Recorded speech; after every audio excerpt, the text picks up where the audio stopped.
इस channel को subscribe कर दीजिए, बहुत सारा प्यारा से बात दीजिए, क्योंकि भाई बहुत मेहनत करता है हमारे लिए। तो हमारे जितने भी फैंस हैं इन चैनल को सब्सक्राइब करिए, ढेर सारा प्यारा से बात दे। Love you.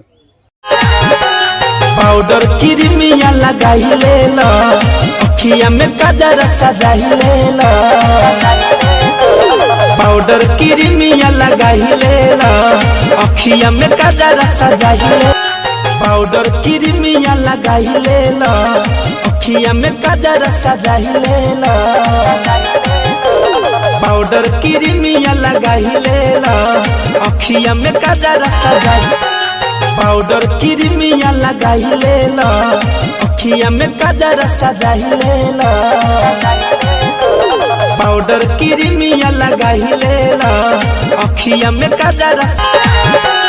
पाउडर क्रीमिया लगाई ले लो, अखिया में काजर सजाई ले लो। पाउडर क्रीमिया लगाई ले लो, अखिया में काजर सजाई ले लो। पाउडर क्रीमिया लगाई ले लो, अखिया में काजर सजाई ले लो। पाउडर क्रीमिया लगाई ले लो, अखिया में काजर सजाई ले। अगर आपको हमारा वीडियो पसंद है तो चैनल को लाइक शेयर सब्सक्राइब करना ना भूलें। धन्यवाद।